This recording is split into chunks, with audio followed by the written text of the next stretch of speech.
So through this video we will cover the concept of equivalence. यहाँ पर मैं equivalence के वर्ड को थोड़ा क्लैरिफाई कर दूं कि equivalence means जब इन विट्रो और इन वाइवो स्टडीज अलग अलग तरीके से की जाती हैं, जिसमें फार्माकोकाइनेटिक और फार्माकोडायनामिक पैरामीटर्स को कैलकुलेट किया जाता है, इनको कोरिलेशन के बाद इसमें हमें देखना पड़ता है, हमें ये पता लगाते हैं clinical trial department F and D R&D that कितना कोरिलेशन बैठ रहा है.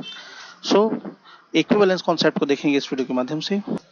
As per the standard definition, equivalence means relationship in terms of bioavailability. किसी भी जो ड्रग का हमने स्टडी कर रहे हैं उसका एस्टेब्लिश्ड सेट ऑफ स्टैंडर्ड्स के साथ एक, इसको आप एग्जांपल से समझिए. जैसे आप लेबोरेटरी में एक प्रैक्टिकल कर रहे हैं तो आपने प्योर ड्रग का इस्तेमाल किया, सपोज फॉर एग्जांपल आइबुप्रोफेन. अब आइबुप्रोफेन आपके पास लैब में है, बट वो ओरिजिनल आइबुप्रोफेन है या नहीं, इसके लिए आप आइबुप्रोफेन का इंडियन फार्माकोपिया के हिसाब से टेस्ट लगाएंगे. एंड टेस्ट लगाने के बाद उसको इंडियन फार्माकोपिया में जो ओरिजिनल ड्रग की इंफॉर्मेशन रिजल्ट्स छपे हैं उससे हम कंपेयर करेंगे अपने results. That is actually an example of equivalence.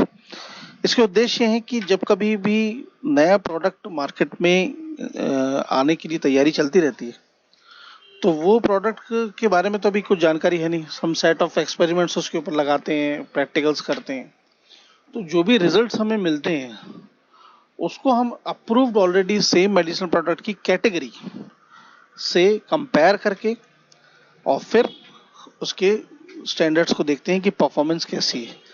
जैसे for example anti diabetic medicines हैं, इसमें बायोगोनाइड्स हैं, सल्फोनिल यूरियाज हैं, तो उसमें बहुत सारे मेडिकेशंस हैं जैसे कि ग्लैमिप्राइड है, ग्लिक्लाजाइड है, मेटफॉर्मिन है, पायोग्लूटाजोन है, ये सब एक कैटेगरी वाइज है.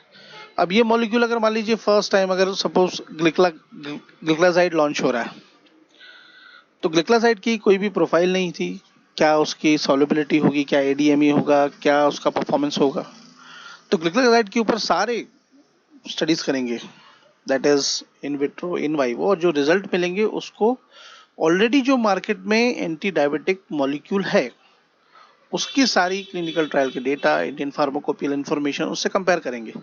तो इससे एक अंदाजा मिलेगा कि ग्लिक्लाजाइड अब कैसा मार्केट में परफॉर्म करेगा.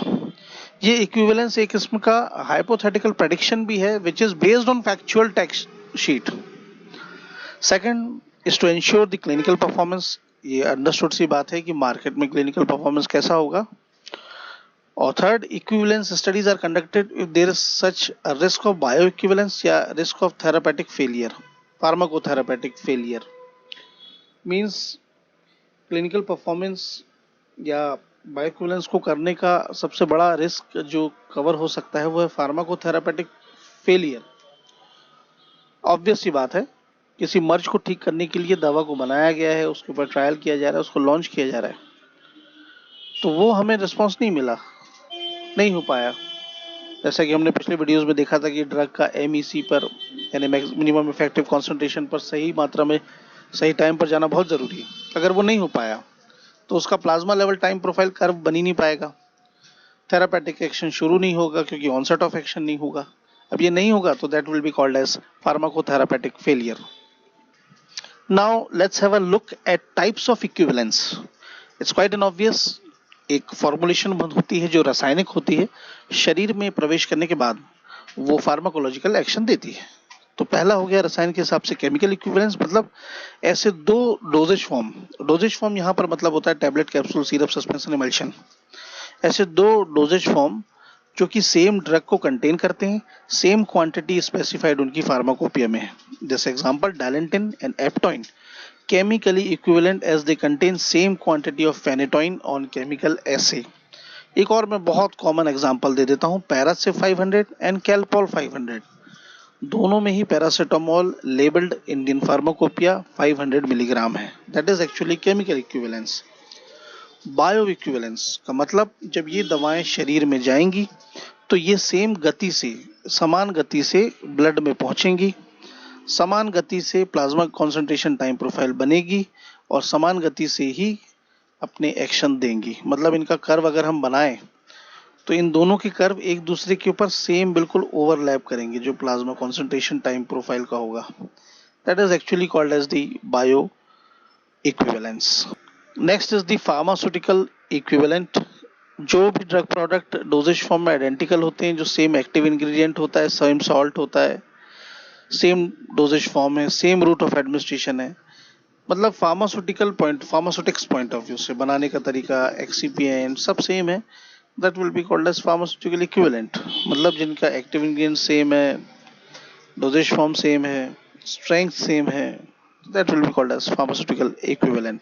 Next is the very common और बहुत बहुचर्चित एक एग्जाम्पल यानी कैटेगरी जो कि इक्विवेलेंस में इस्तेमाल की जाती है, इज दी फार्मास्यूटिकल ऑल्टरनेटिव. मतलब ये कि जैसे आप दवा दुकान में देखें कई बार कि पेशेंट एक दवाई बताता है और जो दुकानदार है वो उसको बताएगा कि भैया इस मॉलिक्यूल की दवाई मेरे पास नहीं है, पर सेम थेरापेटिक इफेक्ट के लिए मैं दूसरा मॉलिक्यूल दे देता हूँ. जैसे एक एग्जाम्पल के जरिए समझिए कि एक पेशेंट ने दुकानदार से मांगा कि मुझे दर्द बुखार के लिए दवाई दे दें. तो जनरली जो पॉपुलर कॉम्बिनेशन है वो है डाइक्लोफेनेक सोडियम पैरासीटामोल. अब अगर मान लीजिए ये नहीं है तो इसकी तुलना में क्लोरफेनेरामीन मैलिएट या फिर एसेलोफेनेक या मतलब अलग सॉल्ट, लेकिन काम वही. खांसी हो रही है, पेशेंट ने मांगा कि मुझे एम्ब्रोक्सोल गुआफेनेजिन टर्बिटोलिन सल्फेट का कॉम्बिनेशन चाहिए, नहीं है, सेम सॉल्ट का मतलब सॉल्ट दूसरा, एक्टिव इंग्रेडिएंट दूसरा, लेकिन काम वही. That will be called as pharmaceutical alternative. इसी कैटेगरी में दूसरा एक्शन है फार्मास्यूटिकल सब्स्टिट्यूशन. मतलब यहाँ पे स्थिति ये रहेगी कि सॉल्ट वही रहेगा, बस उसका ट्रेड नेम या ब्रांड नेम दूसरा रहेगा. पैरासीटामोल 500 मिलीग्राम पैरासिट में भी है और पैरासीटामोल 500 मिलीग्राम कैलपॉल में भी है, सभी में. तो that will be called as substitution की मतलब अब दुकानदार पेशेंट को सेम मॉलिक्यूल देगा लेकिन दूसरे ट्रेड नेम से. यहाँ पर सॉल्ट में थोड़े बहुत चेंजेस हो सकते हैं, जैसे एम्पेसिलिन है उसमें tetracycline hydrochloride in place of tetracycline phosphate. यहाँ पर एक इंपॉर्टेंट बात यह कि फार्मास्यूटिकल सब्स्टिट्यूशन को फिजिशियन का अप्रूवल थोड़ा सा इंपॉर्टेंट हो जाता है, क्योंकि फिजिशियन जो है पेशेंट की मेडिकल कंडीशन, बॉडी कंडीशंस के हिसाब से ही मेडिसिन को प्रिस्क्राइब करते हैं.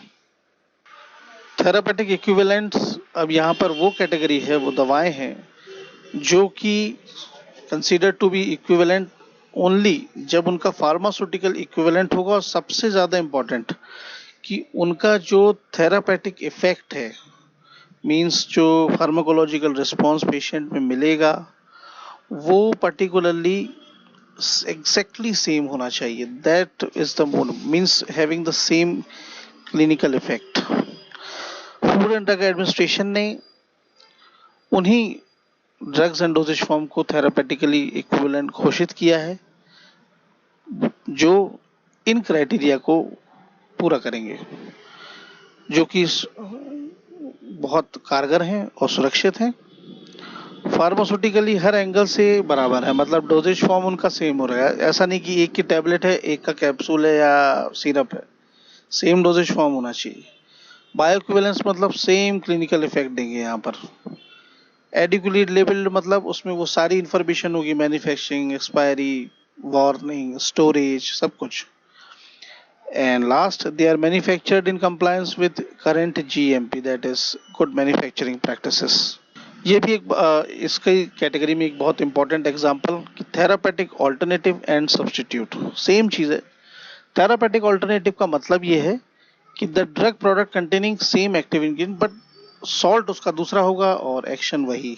जैसे दर्द के लिए आइबुप्रोफेन की जगह एस्पिरिन को दिया जा सकता है, cimetidine in place of ranitidine.